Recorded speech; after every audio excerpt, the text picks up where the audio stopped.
Hello defence listeners, welcome back. स्वागत है आप सबका एक और नए डिफेंस वीडियो में। और आज की इस वीडियो में हम इंडियन एयरफोर्स के जो ट्रांसपोर्ट एयरक्राफ्ट हैं तो उसकी जो प्रॉब्लम्स बन रही है उन्हें हाईलाइट करने वाले हैं। हम सब जानते हैं कि जब भी हम किसी भी वायुसेना की स्ट्रेंथ की बात करते हैं तो हम सब ये कंपेयर करने में लग जाते हैं कि वायुसेना के पास कितने फाइटर जेट हैं और कितने हेलीकॉप्टर्स हैं, लेकिन एक मेन कॉम्पोनेंट जो कि है ट्रांसपोर्ट एयरक्राफ्ट, उसे हम भूल जाते हैं।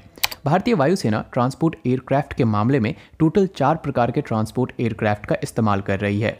इसमें से पहला है लाइट कैटेगरी, जिसके तहत डॉर्नियर विमान का यूज़ किया जा रहा है।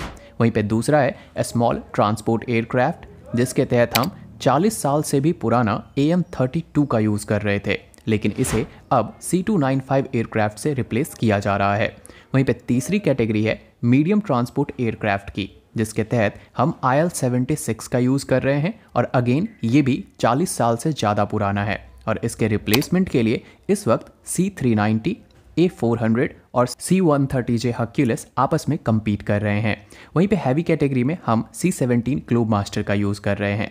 लेकिन यहाँ पर आप एक चीज़ नोटिस करो कि इंडियन एयरफोर्स के पास एक तरफ जहाँ पे फाइटर जेट इतने पुराने हो चुके हैं कि फिलहाल मौजूदा फ्लीट से 2030 तक 30-40% फाइटर जेट को रिटायर करने पड़ जाएंगे, वहीं सेम सिचुएशन ट्रांसपोर्ट एयरक्राफ्ट में भी होते जा रहा है। भारतीय वायुसेना की ट्रांसपोर्ट एयरक्राफ्ट, जो कि लॉजिस्टिक्स को मेंटेन करने के लिए सबसे इंपॉर्टेंट एसेट है, इस रिक्वायरमेंट को पिछले 15 सालों से फुलफिल नहीं कर पाई है। और अब जब AN-32 और IL-76 जैसे ट्रांसपोर्ट विमान फ्लाई के लिए कंपैटिबल नहीं बचे हैं, तब जाकर IAF नींद से कहीं जागी है।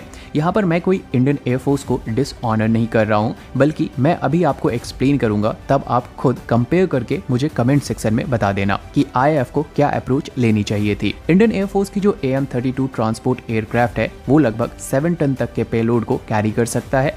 उसके बाद IL-76 लगभग 45 टन तक के कार्गो को कैरी कर सकता है। वहीं पे जो C-17 ग्लोब मास्टर है वो 80 टन तक के कार्गो को कैरी करने में सक्षम है। साल 2001 में जब IL-76 अपने 15 ईयर की सर्विस कंप्लीट कर चुकी थी, तब इंडियन एयरफोर्स को एक मीडियम वेट ट्रांसपोर्ट एयरक्राफ्ट की ज़रूरत थी जो कि IL-76 को रिप्लेस करे, और वो सेम कैटेगरी का भी होने वाला था। और इसके लिए कुछ ईयर में इंडिया ने रसिया के साथ मिलकर एक प्लान इनिशिएट किया, जिसका नाम दिया गया था मल्टी रोल ट्रांसपोर्ट एयरक्राफ्ट और UAC HAL II-214 aircraft.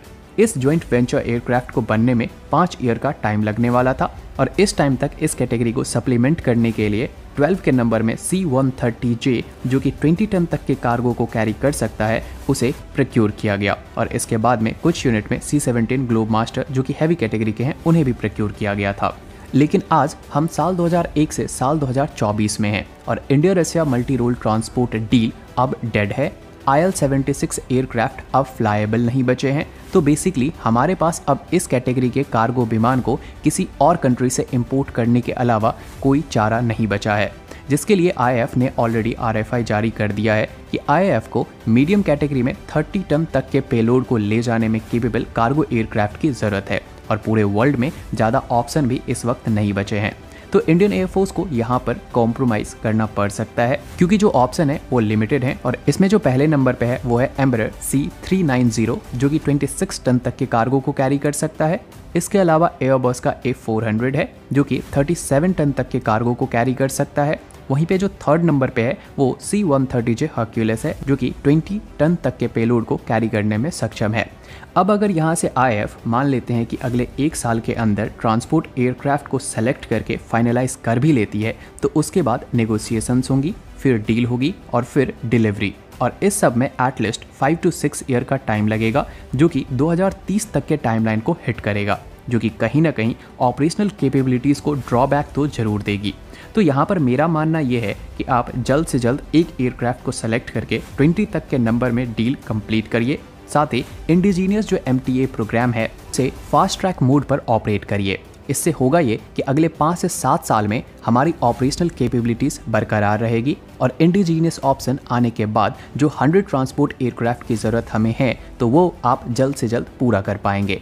Otherwise जब तक हम इस MTA को कंप्लीट करेंगे और हम कहीं बाहर की कंट्री से इंपोर्ट करेंगे तो तब तक हमें C-130J को रिटायर करना पड़ जाएगा, क्योंकि C-130J ऑलरेडी 13 ईयर की सर्विस कंप्लीट कर चुकी है। तो अगर हमने फ्यूचरिस्टिक अप्रोच नहीं रखी तो हमें ये सेम प्रॉब्लम साल 2035 टू 40 के बीच में भी दिखाई देगी। तो अब यहाँ पर आप लोग डिसाइड कर सकते हैं और जो आपको ठीक लगे वो हमें कमेंट सेक्शन में बता सकते हैं। बाकी आज के इस वीडियो के लिए इतना ही। उम्मीद है आपको ये वीडियो इन्फॉर्मेटिव लगी होगी। अगर लगी हो तो वीडियो को लाइक करें, शेयर करें और सब्सक्राइब करें।